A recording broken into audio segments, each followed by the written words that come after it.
అందరికీ నమస్తే అండి. అష్టమి తిథి, రోహిణి నక్షత్రం ఈ రెండు కలిసి ఉన్న రోజు మనం కృష్ణాష్టమి పండుగ జరుపుకుంటాం కదా. మనకి శ్రీ మహావిష్ణువు యొక్క దశావతారాల్లో ఒక అవతారం శ్రీకృష్ణుడు అవతారం అండి. విష్ణుమూర్తి యొక్క అవతారాల్లో ముఖ్యంగా కృష్ణావతారం, రామావతారం ఈ రెండు కూడా ఇష్టపడని వాళ్ళు ఎవరుంటారు చెప్పండి. అందులో ముఖ్యంగా శ్రీకృష్ణుడు. ఆయన పేరు తలిచిన, ఆయన రూపాన్ని అలా చూస్తున్న మనసుకి ఎంతో ఆనందంగా ఉంటుంది కదా. ఈ కృష్ణాష్టమికి శ్రీకృష్ణుడికి పూజ ఏ విధంగా చేసుకోవాలి, అలాగే ఈ రోజుల్లో పిల్లలు పుట్టడం చాలా లేట్ అవుతుందని చాలామంది బాధపడుతున్నారు కదండి. సో ఎవరైతే సంతానం కోసం ఎదురు చూస్తున్నారో అలాంటి వాళ్ళు ఈ కృష్ణాష్టమి తప్పకుండా కృష్ణుడిని ఆరాధించుకోవాలి. అది ఎలా చేసుకోవాలి, కృష్ణుడి అనుగ్రహం ఎలా పొందాలో ఈ వీడియోలో చెప్తాను. కృష్ణాష్టమి పూజకి ముందుగా మనం సిద్ధంగా ఉంచుకోవాల్సింది వెన్న. ఆ కృష్ణుడికి మనం ఎన్ని పంచభక్ష పరివారాలు పెట్టినా సరే ఆ వెన్ననే చాలా ఇష్టంగా తింటాడు.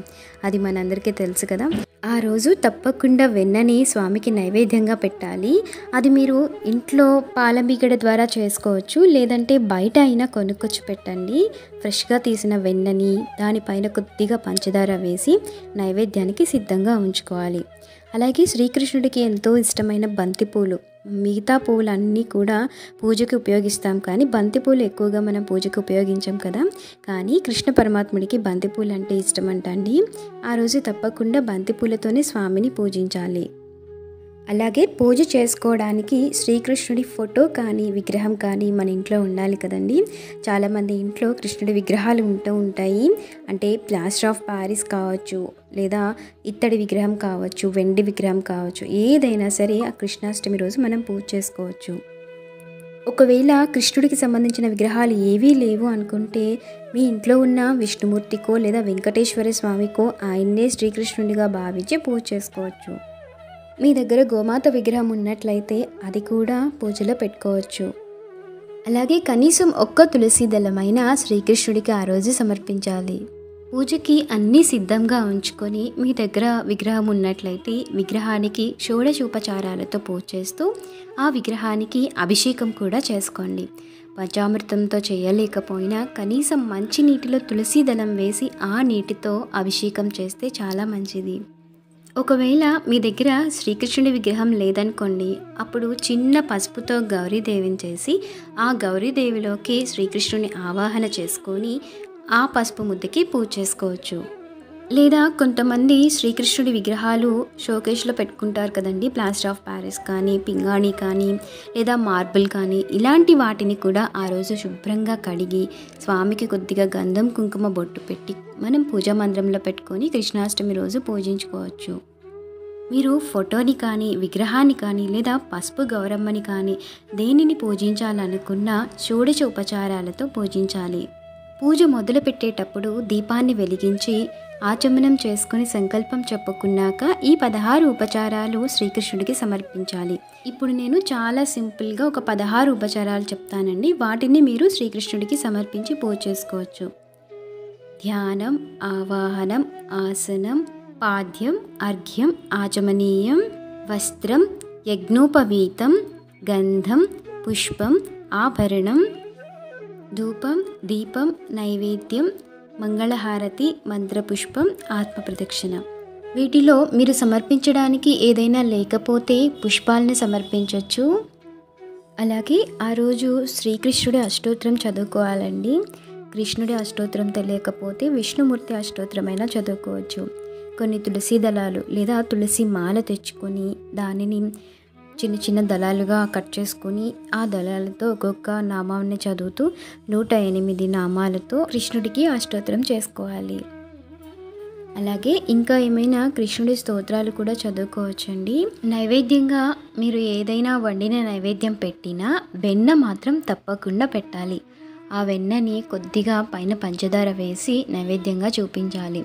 పిల్లలు కలగడం లేట్ అవుతుందని ఎవరైనా బాధపడుతున్నట్లయితే కృష్ణుడికి ప్రతిరోజు ఉదయం కానీ సాయంత్రం కానీ మీకు ఎప్పుడు వీలైతే అప్పుడు, లేదా 2 పూట్ల కానీ ఒక చిన్న గిన్నెలో కృష్ణుడి ముందు కొద్దిగా వెన్న వేసి నైవేద్యంగా చూపించి దానిని భార్యాభర్తలు ప్రసాదంగా తీసుకోవాలి. ఇలా ఇలా ప్రతిరోజు కృష్ణయ్యకు పెట్టిన నైవేద్యం మనం తినడం వల్ల సంతానం కలుగుతుంది అంటారు. అలానే పుత్ర సంతానం కావాల్సిన వాళ్ళు కూడా కృష్ణయ్యకి వెన్న నివేదన చేసి ఆరాధిస్తే పుత్ర సంతానం కలుగుతుంది అంటారు. కృష్ణయ్య దగ్గర అంటే మామూలుగా మనకి ఫ్లూట్ పట్టుకొని రాధాకృష్ణులు ఉంటారు కదండి, అలాంటి విగ్రహం కాదు, చిన్న బాలుడి రూపంలో ఉన్న వెన్న తినే కృష్ణుడి విగ్రహాన్ని పెట్టుకోవాలి. ఆ విగ్రహానికి వెన్న నివేదన ప్రతిరోజు చేసుకోవాలి. ఇప్పుడు మీకు వీడియోలో చూపిస్తుంది కదా, నేనైతే మాకు పిల్లలు పుట్టక ముందు మేము ఫస్ట్ టైం కొన్న విగ్రహం ఇదేనండి. పూజా మందిరంలోకి ఇలా పాకుతూ చేతిలో వెన్న ముద్ద ఉన్న కృష్ణుడి విగ్రహాన్ని తీసుకున్నాము. ప్రతిరోజు మా పూజా మందిరంలో నేను నిత్య పూజ చేసుకుంటూనే కృష్ణుడికి వెన్న నైవేద్యంగా పెట్టేదానండి. ఆ వెన్నని మేమిద్దరం తినేవాళ్ళం. అలా కొన్ని రోజుల తర్వాత ఎన్నో ఆటంకాలు ఎదుర్కొన్నా కూడా నాకు 2 బాబులేనండి, ట్విన్స్ పుట్టారు. నేను నిజంగా చాలా హ్యాపీగా ఫీల్ అయ్యాను. ఇప్పటికీ మర్చిపోను. ఈ చిన్ని కృష్ణుడి విగ్రహం మా పూజా మందిరంలో ఇప్పటికీ ఉంటుంది. కానీ నాకు బాబే కావాలి, పాపే కావాలి అని నేనేం కోరుకోలేదండి. జస్ట్ నాకు పిల్లలు పుడితే చాలు అని ఈ చిన్న కోరికే కోరుకున్నాను. కొంతమందికి ఒక్కొక్క నమ్మకం ఉంటుంది కదా, మనం చేసే పూజల్లో అన్నీ కాకపోయినా కొన్నైనా ఫలిస్తాయండి. అంటే ఆ కర్మ నిదానంగా కరుగుతూ ఉంటుంది. మనం ఏదైనా బలంగా నమ్మి ఆచరిస్తే తప్పకుండా అది ఫలిస్తుంది. మీలో ఎవరైనా సరే ఇలా వెన్న తినే కృష్ణుడికి రోజు వెన్న పెట్టాలి అనుకుంటే మీ పూజా మందిరంలోనే పెట్టుకోక్కర్లేదండి, మామూలుగా మీరు విడిగా పెట్టుకున్నా పర్వాలేదు. ఇలాంటి ఇత్తడి విగ్రహాన్నే కాదండి, మామూలుగా వెన్న తినే కృష్ణుడు మనకి ప్లాస్టర్ ఆఫ్ ప్యారిస్ అని, మార్బుల్ అని ఇట్లా కూడా వస్తాయి కదా, వేరే మెటల్స్లో కూడా వస్తాయి కదా. సో అవైనా సరే మనం తెచ్చిపెట్టుకొని ఆ బాలకృష్ణుడికి మనస్ఫూర్తిగా వెన్న నివేదన చేయొచ్చు. ఎప్పుడైనా ఇలా కృష్ణాష్టమి వచ్చినప్పుడు ఘనంగా స్వామికి పూజ చేసుకోండి.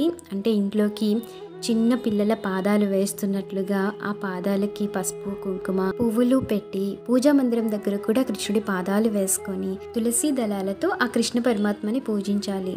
ఒకవేళ ఎవరికైనా ఈ విధంగా ఇంట్లో కానీ కృష్ణుడి ఫోటోకి కానీ పూజ చేయడం కుదరలేదనుకోండి, అలాంటి వాళ్ళు బయట గోమాతకైనా పూజ చేసుకోవచ్చు. దగ్గరలో ఏదైనా గోశాల ఉన్నట్లయితే అక్కడికి వెళ్ళి ఆ గోవుకి మనం సేవ చేసినా, తినడానికి ఏమైనా పెట్టినా, ఆ గోవుని పూజించిన కృష్ణ పరమాత్మని పూజించినట్లేనండి.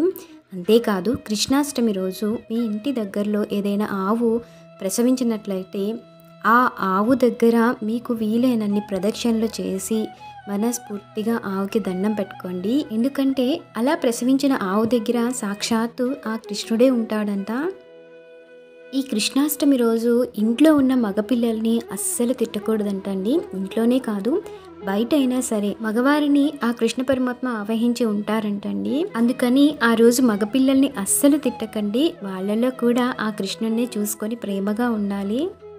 ఈ శ్రీకృష్ణ జన్మాష్టమికి అందరూ ఆ కృష్ణుడిని ఆరాధించుకోవాలి. అందరికీ ఆ కృష్ణుడి అనుగ్రహం కలగాలని కోరుకుంటున్నాను. జై శ్రీకృష్ణ. శ్రీమాత్రే నమః.